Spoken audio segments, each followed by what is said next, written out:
आज बात करेंगे हम जियो फाइनेंशियल सर्विसेज के बारे में, बजाज हिंदुस्तान शुगर के बारे में, पटेल इंजीनियरिंग के बारे में, ओम इंफ्रा के बारे में, अशोक लीलैंड के बारे में, HFCL के बारे में। सबसे पहले हम बात करेंगे जियो फाइनेंशियल सर्विसेज के बारे में। तो इस कंपनी के बारे में बता दूं, जब मैंने लॉन्ग वीडियो बनाई थी तो आपको मैंने आइडिया दिया था कि जो इनका रोड मैप होगा वो एक बड़े रोड मैप का छोटा सा हिस्सा होगा सिर्फ, और इसका हिंट भी दिया था कि किस तरीके का कंपनी पैटर्न लेकर आएगी। कुछ लोगों ने पकड़ भी ली होगी बात, लेकिन जो लोग नहीं समझ पाए तो वो अब समझ लो।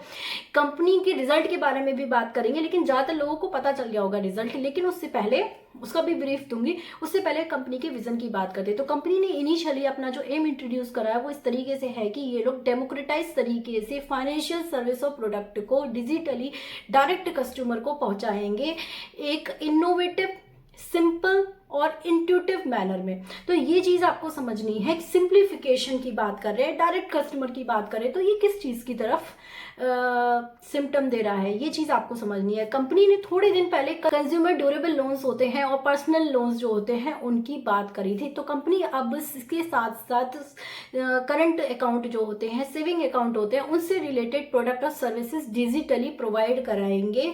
अपने जो इनका पेमेंट बैंक का बिजनेस है उसके थ्रू ये लोग प्रोवाइड कराएंगे। सभी तरीके की सर्विस को प्रमोट भी करेंगे। और जहां तक इंश्योरेंस की बात है तो ये लोग कंज्यूमर और मर्चेंट दोनों पर ही फोकस करेंगे। ये जो काम होगा ना जियो फाइनेंशियल का, ये 4 तरीके से कस्टमर को उसकी नीड्स को फुलफिल करेंगे। एक तो इनोवेटिव तरीके से और सिंप्लीफाई मैनर में लो कॉस्ट को लेकर भी चलेंगे। डायरेक्ट कस्टमर को दे रहे हैं तो ये सिंप्लीफिकेशन अपने आप ही आ जाएगा। इसमें आपको पता है किसी भी चीज में सिंप्लीफिकेशन बहुत ज्यादा जरूरी होता है आजकल, ठीक है। तो ये चीज आपको यहाँ पर समझनी है। अब देखो, डायरेक्ट कस्टमर की बात हो गई, तो डायरेक्ट कस्टमर की बात हो गई तो यहाँ पर जितने भी बीच में जो चैनल्स हैं उनका काम खत्म हो गया। तो लो कॉस्ट अप्रोच इनके खून में है। ये बात मैंने आपको पहले वीडियो में बता दी थी कि कस्टमर का जो डेटाबेस है इनके लिए कैसे जरूरत नहीं है इनको किसी भी डेटाबेस की। ये चीज मैं आपको पहले ही बता चुकी हूँ। तो ये जो कस्टमर पे फोकस करेंगे, चारों फील्ड से करेंगे। पहला फील्ड होगा बोरोइंग्स के थ्रू, दूसरा होगा ट्रांजैक्शन नीड्स जो होंगी कस्टमर्स की, इसके बाद इंश्योरेंस और इन्वेस्टमेंट, सभी तरीके के। और इन चारों चीजों के अंदर किस किस तरीके की सर्विस ये लोग आगे चलकर ला सकते हैं, इस बात का अनुमान हम अभी नहीं लगा सकते। आपको समझना है ये एक बिजनेसमैन है, तो ये स्टॉक जो है अभी क्या कुछ दिखाएगा इस पे भी डिस्कशन करेंगे हम। तो ये चीज आपको समझनी है कि जो लो कॉस्ट वाला फैक्टर है, एक सिंप्लीफिकेशन है, एक टेक्नोलॉजी है, डायरेक्ट कस्टमर को अप्रोच करने की जो वो है इनकी रणनीति, तो उस पर ये लोग कैसे उतरेंगे, ये चीज आपको यहाँ पर समझनी है। अब देखो, ध्यान से सुनना। कंपनी है ना, थोड़ा बहुत आइडिया दे दिया है कंपनी ने कि क्या पाइपलाइन में है और कहाँ तक इनका काम पहुंच गया है। तो अब ध्यान से सुनना। देखो, जो भी मैं एक स्पीकर हूँ, मैं खुद स्टडी करती हूँ, उसके बाद आपको समझाती हूँ। तो आपको एनालाइज करने की स्किल्स को समझना है। यहाँ पर मैं कोई चार्ट नहीं, कोई सिंपल पैटर्न नहीं, कुछ नहीं बताने वाली हूँ। आपकी एक एनालिटिकल स्किल्स को डेवलप करने वाली हूँ, बिजनेस की अंडरस्टैंडिंग आपको बता रही हूँ। तो अब ये इन चीज़ों पर मत जाओ कि बैकग्राउंड चेंज हो रहा है, बार बार नहीं हो रहा है मैडम का, मैडम की टी शर्ट चेंज हो रही है, नहीं हो रही है, इन चीज़ों पर मत जाओ। कुछ लोग आइडेंटिफाई कर रहे हैं, इसीलिए मैं आपको बोल रही हूँ। तो सबसे पहले आप ध्यान दो, कंपनी का कहना है, कंपनी के मुताबिक कंपनी ने ये बताया है कि कंपनी का जो मनी लेंडिंग का बिजनेस है उसमें जो पर्सनल लोन्स होते हैं, जो सैलरीड लोग हैं और साथ ही जो सेल्फ एम्प्लॉयड इंडिविजुअल्स हैं, उन दोनों के लिए ही कंपनी जो है पहले ही मुंबई में माई जियो ऐप पर इस चीज को लॉन्च कर चुकी है, पर्सनल लोन्स को। इसके साथ ही कंज्यूमर ड्यूरेबल लोन्स की बात करें तो कंपनी पहले से ही पैन इंडिया बेसिस पर 300 स्टोर में इस चीज को लॉन्च कर चुकी है। और जो पाइपलाइन में है वो अब ये है कि ये बिजनेस मर्चेंट और जो ये सोल प्रोप्राइटरशिप होती हैं, स्मॉल बिजनेस एंटिटीज होती हैं, इसके साथ ही जो लोन्स होते हैं, होम लोन्स होते हैं, और इसके साथ ही जो शेयर के अगेंस्ट लोन मिलते हैं, इन सभी चीजों को पाइपलाइन में लेकर चल रही है। ये चीज आपको समझनी है। अब ये नई चीज है इनके लिए। तीसरी, इंश्योरेंस ब्रोकिंग की बात करें तो कंपनी 24 कंपनीज के साथ अब तक पार्टनरशिप कर चुकी है, जिसमें कि 5 इंश्योरेंस कंपनी है, 15 जनरल इंश्योरेंस की कंपनी है और 4 कंपनियां जो है हेल्थ इंश्योरेंस की हैं। इसमें ये सभी तरीके के इंश्योरेंस प्रोवाइड कराएंगे, जैसे कि हेल्थ इंश्योरेंस हो गया और ऑटो इंश्योरेंस हो गया, सभी तरीके के इंश्योरेंस मान लो आप, कॉर्पोरेट के सॉल्यूशंस हो गए, और जो एम्प्लॉई और एम्प्लॉयर के बेनिफिट्स होते हैं उसके लिए भी तरीके के अलग अलग तरीके के इंश्योरेंस प्रोवाइड कराएंगे, हेल्थ इंश्योरेंस भी प्रोवाइड कराएंगे। तो ये चीज़ आपको समझनी है, ये सारा काम इनका है। अब यहीं पेमेंट बैंक की बात करें तो कंपनी पहले ही सेविंग अकाउंट को रीलॉन्च कर चुकी है और जो बिल पेमेंट्स होते हैं उनको भी लॉन्च कर चुकी है। अब जो पाइपलाइन में है वो ये है कि ये लोग डेबिट कार्ड भी लॉन्च करेंगे, तो ये एक पॉइंट है। यहीं पेमेंट बैंक सॉल्यूशन की बात करें तो साउंड बॉक्स को ये पहले ही एक पायलट स्टेज में जो है लॉन्च कर चुके हैं। तो कंक्लूजन ये है कि कंपनी जो है डायरेक्ट अप्रोच कर रही है 1.42 बिलियन कस्टमर्स को। ये चीज आपको समझनी है, ये अपनी पुरानी कॉन्सेप्ट पर ही काम कर रहे हैं, ये आपको समझना है। ये लंबी रेस वाला घोड़ा है, ये चीज आपको समझनी है। मैंने पहले भी बोला था छोटे मैप में जो घुसने की कोशिश करेंगे वो लोग फंस सकते हैं यहाँ पर, और कंपनी ने इस तरीके से काम दिखाया भी है, आगे बात करेंगे। तो कंपनी के अब Q2 के रिजल्ट की बात करें तो कंपनी ने पूरे 668 करोड़ रुपीस का कंसोलिडेट प्रॉफिट, नेट प्रॉफिट की बात कर रही हूँ तो 668 करोड़ रुपीस का प्रॉफिट बुक किया, जबकि लास्ट ईयर ये 338 करोड़ रुपीस का था। 371 करोड़ का जो प्रॉफिट हुआ है कंपनी का वो डिविडेंड से हुआ है, जिसमें कि 150 करोड़ का जो प्रॉफिट है वो इनके ज्वाइंट वेंचर और एसोसिएटेड से हुआ है। स्टैंड अलोन की प्रॉफिट की बात करें तो कंपनी ने लास्ट क्वार्टर में 144 करोड़ रुपीस का प्रॉफिट भी बुक किया था, जो कि अब की बहुत कम रह गया है 89 करोड़ रुपीस का। तो कंपनी जो है एकदम से जंप नहीं करेगी स्टॉक, ये चीज़ आपको समझनी है। बिजनेस को समझना है आपको, ये चीज़ आपको समझनी है। कंपनी जो है क्लियर इंडिकेशन दिया है, कंपनी ने क्लियरली मेंशन किया है कंपनी एक लो कॉस्ट अप्रोच के साथ आगे बढ़ रही है और जो लोग हैं उनको इफिशिएंटली, कस्टमर को इफिशिएंटली एक सर्विस प्रोवाइड देना चाहती है। किस तरीके से? एक सिंप्लीफाइड मैनर में डिजिटल टच पॉइंट्स के थ्रू। तो ये चीज़ आपको समझनी है। वो एनहांस करने की कोशिश करे कस्टमर के एक्सपीरियंस को डिजिटल टच पॉइंट्स के थ्रू, तो ये चीज आपको समझनी है। डायरेक्ट कस्टमर को अप्रोच करने की कोशिश करे, ये चीज भी कंपनी ने हाईलाइट करी है। इन सब चीजों को एनालाइज करने की स्किल्स आप डेवलप करो, ये मैं आपसे कहना चाहती हूँ। अब इस स्टॉक के बारे में आपको बता दूं कि इस स्टॉक में थोड़ी सी बाइंग मैंने पहले से कर रखी थी। अब इसने आज काफ़ी लो दिखाया है तो आज मैंने कल इसमें थोड़ी सी बाइंग करी थी, आज फिर से मैंने कल से ज़्यादा बाइंग आज करी है। तो मैं आपको बता दूं आगे भी इसमें मैं ऐसी ही क्वांटिटी ऐड करूंगी। हो सकता है ये 200 से नीचे के लेवल्स भी हमें दिखा दे, तो छोटे रोड मैप में घुसने की कोई भी कोशिश ना करें। मैं आपको बता सकती हूँ हो सकता है यहाँ से ये थोड़ा सा ट्रेंड पकड़ ले, और ये प्रॉफिट मैटर नहीं करता अभी कंपनी का, क्योंकि लॉन्ग विजन अगर आप लेके चले तो ये छोटे मोटे प्रॉफिट कंपनी के लिए अभी मैटर नहीं करते, छोटे इन्वेस्टर्स के लिए। अगर आप एक लंबी निगाह से इस स्टॉक को सोचो तो मैं इस स्टॉक में आज 211, हालांकि 209 का भी लेवल दिखाया इस कंपनी ने आज इस स्टॉक ने, लेकिन फिर भी 211 के आसपास आज मैंने कुछ अच्छी बाइंग इस स्टॉक में की है और आगे भी क्वांटिटी ऐड करूंगी मैं, अगर इसने ज़्यादा 200 से नीचे के ज़्यादा लेवल दिखाए तो। अब बात करते हैं बजाज हिंदुस्तान शुगर की। तो इस कंपनी के बारे में न्यू अपडेट ये है कि एसबीआई, जो कि इस कंपनी का एक क्रेडिटर था, उसने 2022 में एक पिटीशन फाइल किया था एनसीएलटी में।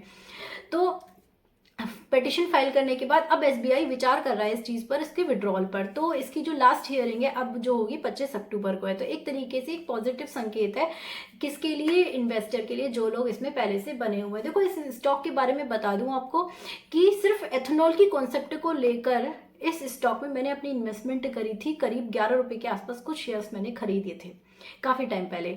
उसके बाद जब ये एथेनॉल अल्टरनेटिव फ्यूल की बात हुई तो मैंने इस कंपनी में फिर से, क्योंकि अल्टरनेटिव फ्यूल की बात हो रही थी तो एथेनॉल की बात हो रही थी, तो मैंने इस कंपनी में फिर से अपने इन्वेस्टमेंट को बढ़ाया। तो दूसरे अकाउंट में मैंने फिर से कुछ 24 रुपये के आसपास इसमें एक महीने पहले बाइंग करी थी।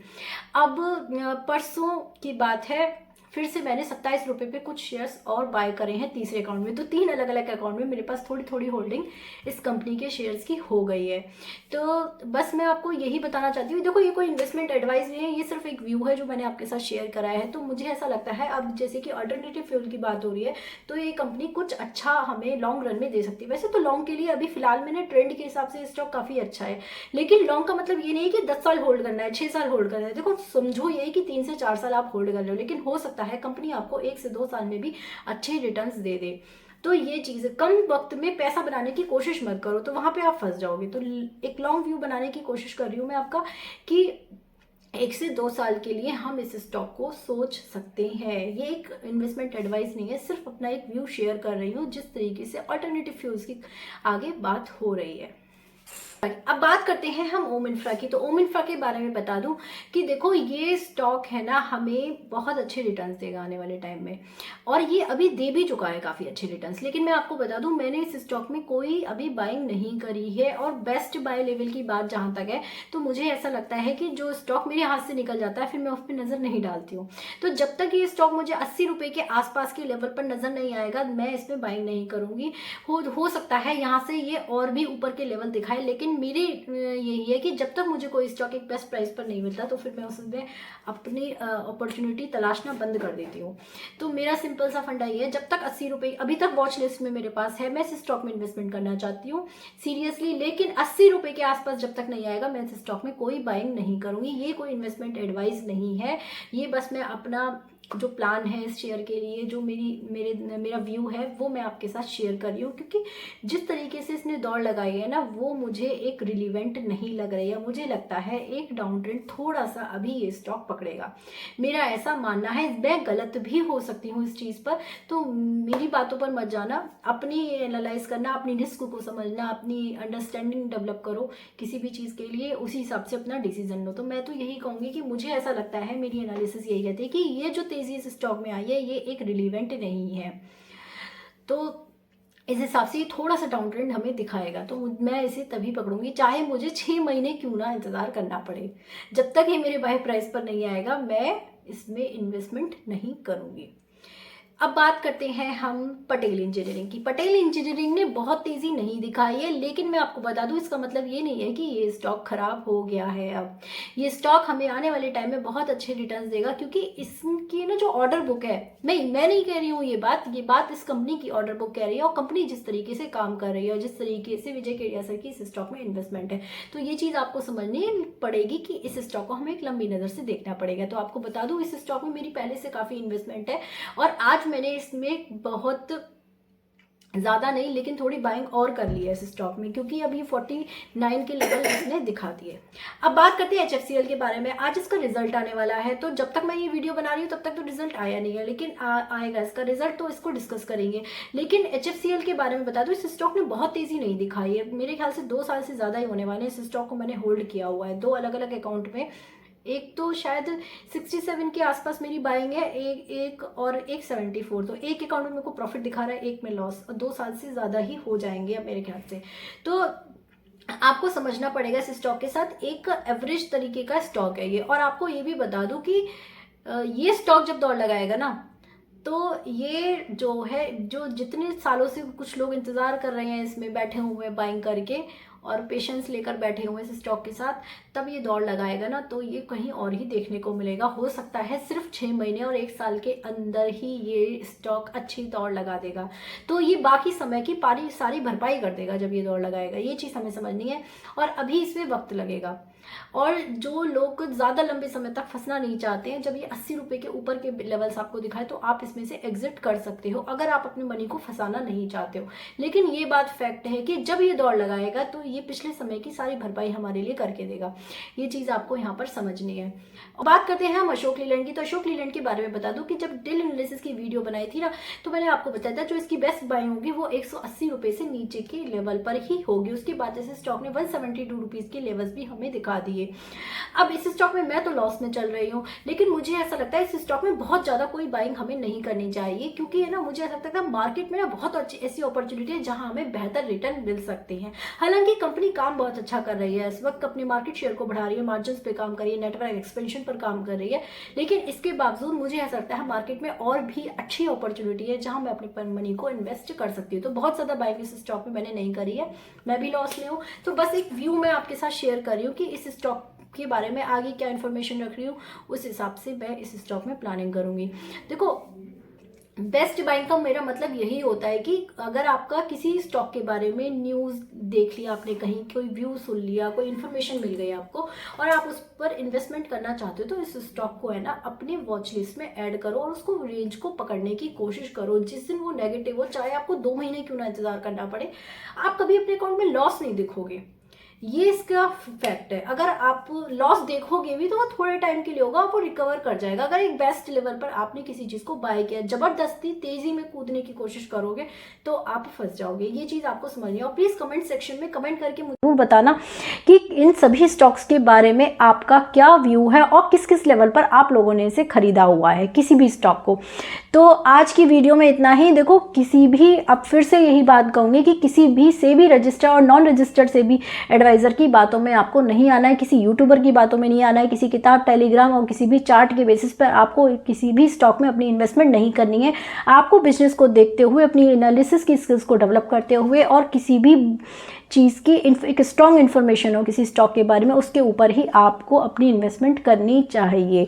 ये आगे के लिए आपके लिए फ़ायदा। तो इस वीडियो को किसी भी तरीके की टारगेट वाली इन्वेस्टमेंट एडवाइस मत समझना, क्योंकि मैं एक सेबी रजिस्टर्ड एडवाइज़र नहीं हूँ।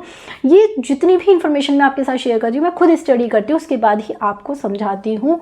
और इस फील्ड का मुझे थोड़ा एक्सपीरियंस भी हो गया है, शायद इसलिए मैं एक बेटर तरीके से आपको समझा पाती हूँ। तो आज की वीडियो में इतना ही। इसे किसी भी तरीके की इन्वेस्टमेंट एडवाइस कंसिडर मत करना। प्लीज़ वीडियो इन्फॉर्मेटिव लगी हो तो लाइक कर देना, चैनल को सब्सक्राइब कर देना। Bye bye, take care.